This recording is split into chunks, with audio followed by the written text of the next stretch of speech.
नमस्कार प्यारे साथियों, प्रताप क्लासेस के YouTube चैनल पर आपका स्वागत है। आज है 20 मार्च 2024 और 20 मार्च 2024 के जितने भी इंडिया और वर्ल्ड के जो करंट अफेयर्स के क्वेश्चन बनते हैं, आज उनका हम डिस्कशन करेंगे।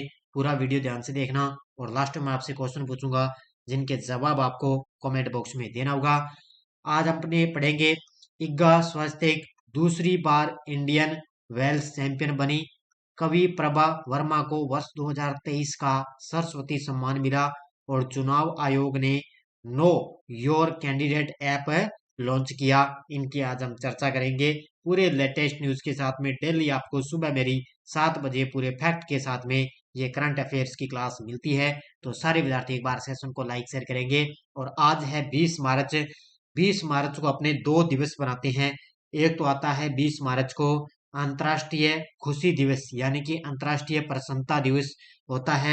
इसके अलावा 20 मार्च को अपने बनाते हैं विश्व गोरिया दिवस बनाते हैं।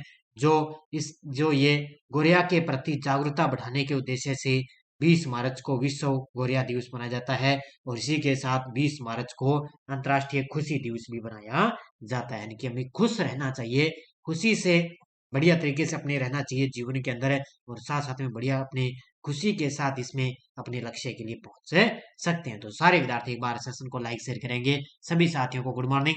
सबसे पहले हम कल के क्वेश्चनों को रिवाइज कर लेते हैं। हाल ही में DHL ग्लोबल कनेक्टरनेस इंडेक्स 2023 में भारत कौन से स्थान पर है? तो 62वां स्थान पर है। किस राज्य में देश का पहला ऑयल पाम प्रोसेसिंग संयंत्र शुरू हुआ? अरुणाचल प्रदेश में। चुनाव आयोग ने PWD श्रेणी में किसे नेशनल आइकन नामित किया? तो शीतल देवी को। किस राज्य ने PM श्री स्कूल योजना लागू करने पर सहमत हुआ? तो वो हुआ है तमिलनाडु राज्य। केंद्रीय माध्यमिक शिक्षा बोर्ड CBSE का अध्यक्ष किसे नियुक्त किया गया? तो राहुल सिंह को। प्रसार भारती का अध्यक्ष किसे नियुक्त किया गया? तो नवनीत कुमार सहगल को। रूसी राष्ट्रपति व्लादिमीर पुतिन रूस देश के कितनी बार राष्ट्रपति बने? तो ये 5 बार बन गए और 2030 तक ये देश के राष्ट्रपति रहेंगे। महाराष्ट्र के अहमदनगर शहर का नाम बदलकर क्या रखा गया? तो अहिल्यानगर इसका नाम है रखा गया था। ये थे कल के क्वेश्चनों का रिवाइज हमने कर लिया। और शाम को डेली टेलीग्राम पर आपको जो मैं ये वन लाइनर आपको यहाँ पे रिवाइज करवाता हूँ, ये शाम को टेलीग्राम पर भी वन लाइनर आपको मिल जाते हैं। वहां पर भी आप रिवाइज कर सकते हो। तो बढ़िया तरीके से आप क्लास का अध्ययन भी करें, टेलीग्राम ग्रुप को भी ज्वाइन करें। कोई सूचना कोई लिंक आती है टेलीग्राम पर उसकी सूचना मिलती है। तो स्टार्ट करें आज की क्लास। पहला क्वेश्चन आपके सामने देखो। हाल ही में पोलैंड की खिलाड़ी इग्गा स्विएटेक दूसरी बार इंडियन वेल्स चैंपियन बनी। इनका संबंध किस खेल से है? तो सबसे पहले आप तस्वीर में देखो, ये है पोलैंड की खिलाड़ी है इग्गा स्विएटेक। सो ये दूसरी बार इंडियन वेल्स चैंपियन बनी और इनका संबंध है टेनिस की खिलाड़ी। किसकी खिलाड़ी? ये टेनिस की खिलाड़ी है। अगर अपने बात करें, ये तो है महिला की बात। तो महिला के अंदर आपसे पूछे तो इग्गा स्विएटेक ने दूसरी बार इंडियन वेल्स चैंपियन बनी है। ये पोलैंड की खिलाड़ी है। और पुरुषों की अगर अपने बात करें तो देखो, गत चैंपियन कार्लोस अल्काराज इन्होंने पुरुषों के अंदर जीता। BNP परिबास ओपन टेनिस के पुरुष सिंगल्स फाइनल में दानिल मेदवेदेव को हराकर पिछले साल विंबलडन चैंपियन बनने के बाद में अपना पहला खिताब जीता है। तो पिछले साल विंबलडन चैंपियन ये बने थे, उसके बाद में इन्होंने अपना पहला खिताब जीत लिया है इंडियन वेल्स में। पुरुषों की अगर बात आई तो कार्लोस अल्काराज, और महिला की बात आई इसके अंदर तो इग्गा स्विएटेक ने दूसरी बार इंडियन वेल्स चैंपियन बनी। नंबर 1, इग्गा स्विएटेक ने ग्रीस की मारिया स्कारी को हराया है। किसको हराया? ये ग्रीस देश की है मारिया स्कारी, इसको हरा दिया। स्विएटेक ने इस टूर्नामेंट के दौरान 6 मैचों में केवल 21 गेम गंवाए। और इसके अलावा स्विएटेक की इस साल 22 मैचों में से ये 20वीं जीत हासिल की है। तो टोटल 22 मैच खेले, लेकिन 22 में से 20वां मैच अब की बार इन्होंने जीत लिया है। तो याद रखना, बड़ा गजब का ये करंट अफेयर्स में खेल खिलाड़ी से संबंधित क्वेश्चन बन गया। अब देखो अगला क्वेश्चन। हाल ही में किसने know your candidate app launch किया है? हाल ही में किसने know your candidate app launch किया? और ये लॉन्च किया है राजीव कुमार। कौन? अपने निर्वाचन आयोग जो चुनाव आयुक्त है राजीव कुमार, उनके द्वारा know your candidate app launch किया गया। अब ये ऐप क्या कार्य करेगा, क्या काम करेगा, अब देखो मुख्य तथ्य। तो ये लोकसभा चुनावों की तारीखों की घोषणा से पहले, जब लोकसभा चुनाव की जो तारीखें आई थी, तारीखों का ऐलान हुआ, उससे पहले मुख्य चुनाव आयुक्त राजीव कुमार ने नो योर कैंडिडेट, इसको बोलते हैं केवाईसी नामक एक नया मोबाइल एप्लीकेशन पेश किया है। तो ये केवाईसी भी पूछा जा सकता है। तो know your candidate KYC mobile application launch किया। ये ऐप क्या करेगा? ये ऐप मतदाताओं को यह पता लगाने में सक्षम करेगा कि उनके निर्वाचन क्षेत्र में किसी चुनावी उम्मीदवार का कोई आपराधिक रिकॉर्ड है या नहीं है। यानी कि जो जिस क्षेत्र में जो चुनाव लड़ रहा है जो व्यक्ति है, उसके बारे में ये ऐप बताएगा भी जो उम्मीदवार है वो उसके खिलाफ कोई, वो उसके पास कोई आपराधिक रिकॉर्ड है या नहीं है, उसने कोई अपराध से संबंधित कोई रिकॉर्ड है क्या उसका कोई या नहीं है, इसके बारे में ये जानकारी बताएगा। तो नो योर कैंडिडेट केवाईसी नामक मोबाइल एप्लीकेशन लॉन्च किया है। तो निर्वाचन आयोग कौन है? मुख्य चुनाव आयुक्त राजीव कुमार ने। हाल में भारत के पहले इंडोर एथलेटिक्स और जलीय केंद्रों का उद्घाटन किस राज्य में किया गया? तो भारत के पहले इंडोर एथलेटिक्स और जलीय केंद्रों का उद्घाटन किया गया है उड़ीसा राज्य के अंदर। ये तस्वीर में आप देख सकते हो, उड़ीसा के सीएम हैं नवीन पटनायक। उड़ीसा के सीएम यहाँ पे खड़े हैं और इन्होंने भारत के पहले इंडोर एथलेटिक्स और जलीय केंद्रों का उद्घाटन किया है। कहाँ पर है? उड़ीसा के अंदर। देखो, उड़ीसा के मुख्यमंत्री नवीन पटनायक ने भुवनेश्वर के कलिंगा स्टेडियम में भारत के पहले इंडोर एथलेटिक्स स्टेडियम और इंडोर जलीय केंद्र का उद्घाटन किया है। कहाँ पर किया? भुवनेश्वर में।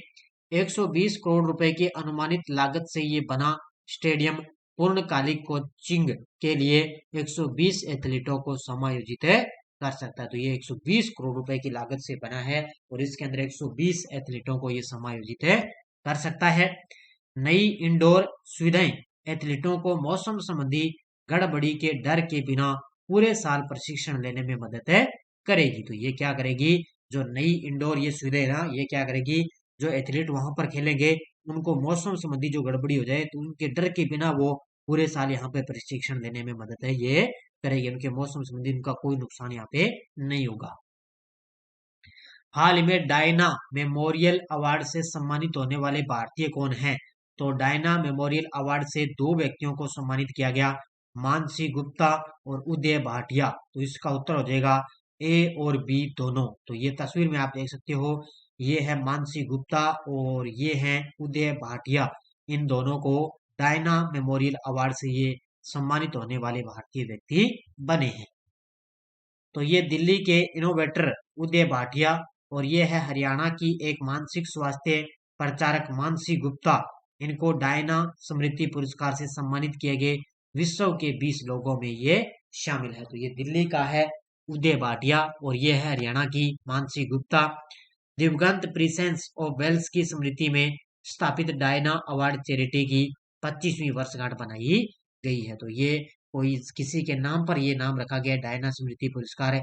इसी की 25वीं वर्षगांठ अभी बनाई गई है। तो इसके अंदर 2 भारतीयों को सम्मानित किया गया, उदय भाटिया और मानसी गुप्ता को सम्मानित किया गया। हाल ही में वर्ष 2023 के सरस्वती सम्मान के लिए चुने गए प्रसिद्ध कवि प्रभा वर्मा का संबंध किससे है? इस क्वेश्चन को स्टार लगा लेना क्योंकि पिछली बार है, अभी आरएस का एग्जाम होता है पिछली बार है, उसके अंदर 2022 वाला 2022 के अंदर जिसको सरस्वती सम्मान मिला था वो एग्जाम के आरएस के अंदर आया था और अब की बार ये 2023 वाला है तो फिर आगे के एग्जामों में आएगा। तो 2023 के लिए सरस्वती सम्मान के लिए चुने गए प्रसिद्ध कवि प्रभा वर्मा का संबंध किससे है? तो मलयालम भाषा से। तो मलयालम भाषा के अंदर सरस्वती सम्मान मिला है कवि प्रभा वर्मा को। ये तस्वीर में आप देख सकते हो। देखो, प्रसिद्ध कवि प्रभा वर्मा को मलयालम भाषा में उनके काम के लिए वर्ष 2023 के लिए सरस्वती सम्मान के लिए उनको चुना गया। उनकी मलयालम भाषा की काव्य रचना रोदर, ये याद रखना भी, रोदर सात्विकम क्या है? रोदर सात्विकम और 2013 से 22 की अवधि के दौरान साहित्य में उनके योगदान के लिए इस पुरस्कार के लिए उनके नाम पर विचार है किया गया। तो मलयालम भाषा में उनकी काव्य रचना है रोदर सात्विकम, उनके लिए उनको सरस्वती सम्मान दिया जाएगा। पिछली बार मिला था 2022 के अंदर तमिल लेखिका शिव शंकरी को उनके संस्मरण जीवनी सूर्य वामसन वामसम के लिए सरस्वती सम्मान 2022 से सम्मानित किया गया था। ये 2022 वाला ये आरएस के अंदर आया था, और ये 2023 वाला आपको याद रखना है। ये किसको मिला है? कवि प्रभा वर्मा को। किसके लिए? रौद्र सात्विकम के लिए मिला है। भारत की पहली तरलीकृत प्राकृतिक गैस एलएनजी संचालित बस का उद्घाटन किस राज्य में किया गया? तो भारत की पहली तरलीकृत प्राकृतिक गैस है ये एलएनजी संचालित बस का उद्घाटन किया गया है। कहां पर है? महाराष्ट्र के अंदर। कहां पर किया गया? महाराष्ट्र के अंदर। महाराष्ट्र के सीएम है एकनाथ शिंदे, उन्होंने मुंबई के अंदर भारत की पहली एलएनजी संचालित बस का उद्घाटन किया, यानी कि ये तरलीकृत प्राकृतिक गैस पर आधारित ये बस का उद्घाटन किया गया। देखो, महाराष्ट्र के मुख्यमंत्री एकनाथ शिंदे ने भारत की पहली तरलीकृत प्राकृतिक गैस, इसको बोलते हैं एलएनजी संचालित बस का उद्घाटन किया, जिसे महाराष्ट्र राज्य सड़क परिवहन निगम द्वारा इसको संचालित किया जाएगा। जो महाराष्ट्र राज्य सड़क परिवहन निगम है, उसके द्वारा इसको संचालित किया जाएगा।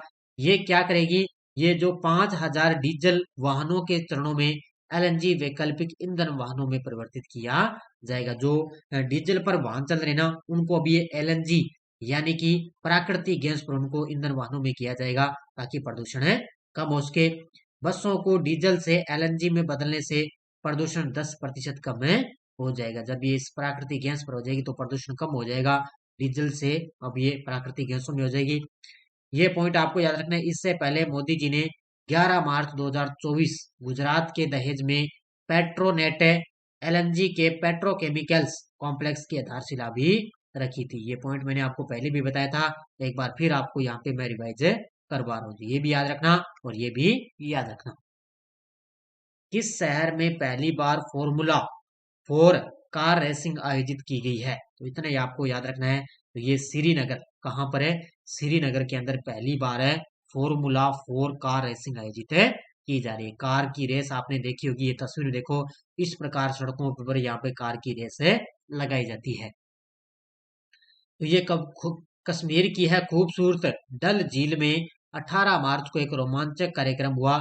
इस क्षेत्र में पहली बार फॉर्मूला 4 कार रेसिंग आयोजित की गई। तो इतना पॉइंट आपको याद रखना है। किस भारतीय एथलीट ने कैलिफोर्निया में 10,000 मीटर दौड़ में 16 साल पुराना राष्ट्रीय रिकॉर्ड तोड़ा है? किस भारतीय एथलीट ने कैलिफोर्निया में 10,000 मीटर दौड़ में 16 साल पुराना राष्ट्रीय रिकॉर्ड तोड़ा? वो तोड़ा है गुलवीर सिंह ने। Option number 1। ये तस्वीर में आप देख सकते हो, ये भारतीय एथलीट है गुलवीर सिंह है, और इन्होंने कैलिफोर्निया के अंदर 10,000 मीटर दौड़ में 16 साल पुराना राष्ट्रीय रिकॉर्ड तोड़ा है।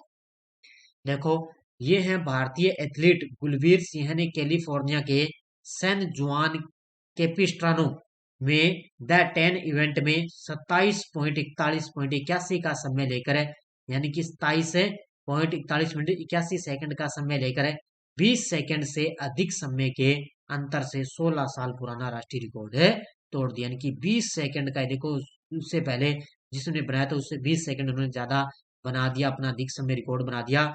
25 वर्षीय गुलवीर सिंह पुरुषों की 10,000 मीटर दौड़ में वो दूसरे स्थान पर रहे हैं। तो ये दूसरे स्थान पर है और इन्होंने अपना 16 साल पुराना राष्ट्रीय रिकॉर्ड तोड़ दिया है। हाल ही में अंतर्राष्ट्रीय प्रसन्नता दिवस 2024 कब मनाया जाता है? तो आज 20 मार्च के दिन अंतर्राष्ट्रीय प्रसन्नता दिवस 2024 मनाया जाता है। कब मनाया जाता है? आज 20 मार्च को। तो 20 मार्च को अंतर्राष्ट्रीय संयुक्त राष्ट्र द्वारा अंतर्राष्ट्रीय प्रसन्नता दिवस यानी कि इंटरनेशनल डे ऑफ हैप्पीनेस के रूप में मनाया जाता है। खास आपको सबसे थीम इसकी याद रखनी है कि अंतर्राष्ट्रीय प्रसन्नता दिवस की थीम है reconnecting for happiness building resilient communities. ये आपको याद रखनी है, इसकी थीम है कि reconnecting for happiness building resilient communities, ये इसकी अब की बार थीम है। तो 20 मार्च को अपने अंतर्राष्ट्रीय प्रसन्नता दिवस, इसको बोलते हैं इंटरनेशनल डे ऑफ हैप्पीनेस के रूप में मनाते हैं। ये टेलीग्राम ग्रुप है, कोई सूचना, कोई लिंक, कोई नोटिफिकेशन है। और कल शाम मैंने 8 बजे, कल शाम से मैंने एक मुहिम शुरू कर दी भी। आरपीएससी के द्वारा जितने भी जो संविधान यानी कि राजनीति पॉलिटिक्स से संबंधित जो आरपीएससी के द्वारा जो क्वेश्चन पूछे गए हैं, उसकी मैंने पार्ट वाइज एक सीरीज स्टार्ट कर दी। कल शाम को मैंने पहली क्लास दे दी और उसका टेस्ट भी आपको जो हमारी आरपीएससी आरएसएम द्वारा जो ओल्ड क्वेश्चनों की टेस्ट सीरीज है ना, उसके अंदर आपको इसका टेस्ट भी आपको मिलेगा। उसमें जो आपको यूट्यूब पे सीरीज मिलेगी, उसके दूसरे दिन आपको टेस्ट भी आपको मिलता रहेगा। उसके अंदर जो आए हुए क्वेश्चन है ना पॉलिटिकल के, वो मैंने आपको सीरीज करवाना स्टार्ट है कर दिए। तो कल शाम को मैंने 8 बजे पहली क्लास है दे दी है। पिछले वीडियो क्वेश्चन क्या था, ओमान की खाड़ी में संयुक्त त्रिपक्षीय नौसेना अभ्यास समुद्री सुरक्षा बेल्ट 2024 का आयोजन किसने किया? तो ये चीन, ईरान और रूस, इन तीनों देशों ने किया है। बहुत सारे विद्यार्थियों ने बड़े शानदार तरीके से जवाब दिए, उन सभी को हार्दिक शुभकामनाएं। अब देखो क्वेश्चन फॉर यू, किस देश ने dragon fire laser director energy weapon का सफल परीक्षण किया? ब्रिटेन, ईरान, तुर्की, इजराइल। और आज मैं आपके लिए लेकर आया हूँ नेक्स्ट डोज। और ये नेक्स्ट डोज वही है जो कल मैंने शाम को एग्जामों के अंदर पूछे गए पॉलिटिकल के क्वेश्चन है, वो मैंने आपको कल ये मैंने करवा दिए और मैं आज आपके लिए यहाँ पूछ रहा हूँ। राजस्थान के निम्नलिखित में से किस राज्यपाल या राज्यपालों ने अपना कार्यकाल पूर्ण होने से पूर्व ही राज्यपाल पद से त्याग पत्र दे दिया? वो उसका नाम बताओगे दोनों के। राजस्थान के कौन से मुख्य सचिव राजस्थान लोक सेवा आयोग के सदस्य रह चुके हैं? उसका नाम बताना है। और लोकायुक्त में एक लोक सेवक के विरुद्ध कितने वर्ष पुराने मामलों की शिकायत नहीं की जा सकती? ये बताने हैं। तीनों के जवाब है बढ़िया तरीके से। और कल ये सारे के सारे क्वेश्चन है ना, मैंने उसमें 8 बजे शाम को क्लास आई थी, उसमें मैंने करवा दिए हैं। तो ये सीरीज है, ये क्वेश्चन एग्जाम के अंदर आ चुके हैं। ये थी आज की अपनी बढ़िया तरीके से क्लास। सारे विद्यार्थी बढ़िया तरीके से इनका देख के भी आप बढ़िया तरीके से इनके जवाब दिया करो, ताकि आप एक क्वेश्चन देखोगे, साथ में आपका दूसरा क्वेश्चन और याद है हो जाएगा। और इसके अलावा अपनी एलडीसी वगैरह सीटी 2024 की टेस्ट सीरीज चल रही है, और इसके अलावा फर्स्ट वार्षिक करंट की चल रही है। और जिस प्रकार ये आरपीएससी की जो अपनी पीडीएफ की एक सीरीज है ना, ये लॉन्च होगी, उसी प्रकार सेकंड ग्रेड की भी पीडीएफ जो है सीरीज है लॉन्च कर दी, जो आप प्ले स्टोर से प्रताप क्लासेस का ऐप डाउनलोड करके वहां पर आप देख लेना। वहां पर अलग अलग सीरीज लॉन्च कर दी है। सेकंड ग्रेड में आए हुए जो क्वेश्चन है उसकी भी पीडीएफ अपलोड कर दी अलग से, और ये फर्स्ट ग्रेड की पीडीएफ है वो भी आपके लिए अलग से अपलोड है हो चुकी है। तो बढ़िया तरीके से सारे विद्यार्थी वीडियो को ज्यादा लाइक शेयर करते रहना। धन्यवाद। जय हिंद, जय भारत।